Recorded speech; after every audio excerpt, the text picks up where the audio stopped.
Здравствуйте, уважаемые телезрители! В эфире новости экономики на Якутия-24. С вами министр экономики Майя Данилова.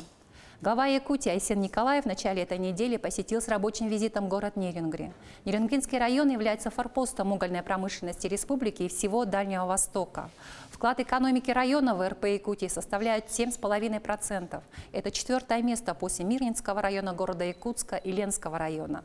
Город Нерингри, образован в 1975 году, является одним из самых молодых городов республики. 50 лет назад с пласта Мощный был поднят первый ковш угля.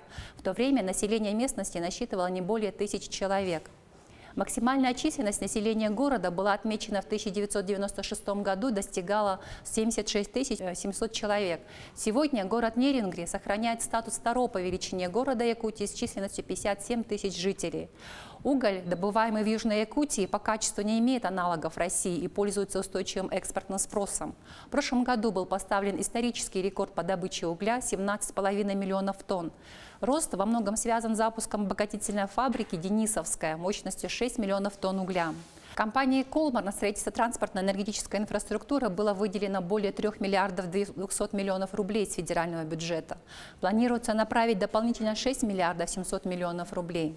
Налоговый режим ТОР позволит ускорить выход на производственные мощности. К 2021 году добычу планируется увеличить в 4 раза до 21,5 миллионов тонн. На 2 ГОКах компании работают 3500 человек, в том числе 1500 жителей республики. Это 43%. Компания «Мечел» ведет разработку крупнейшего по запасам в мире эльгинского угольного месторождения.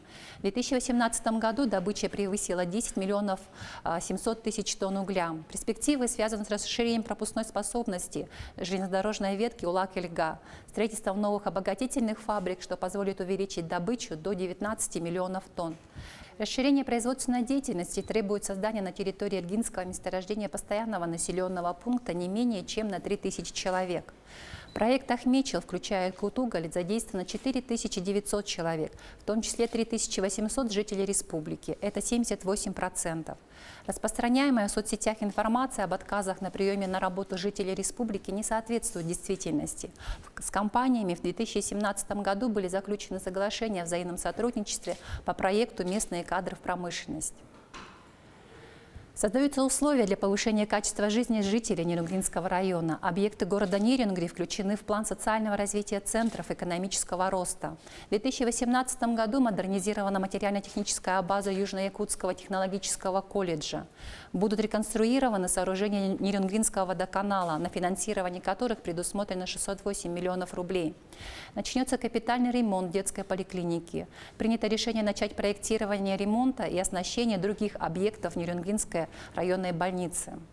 В 2019 году будет завершено проектирование физкультурно-оздоровительного комплекса с катком в поселке Чульман в рамках программы «Газпром детям». Строительство планируется с 2020 года.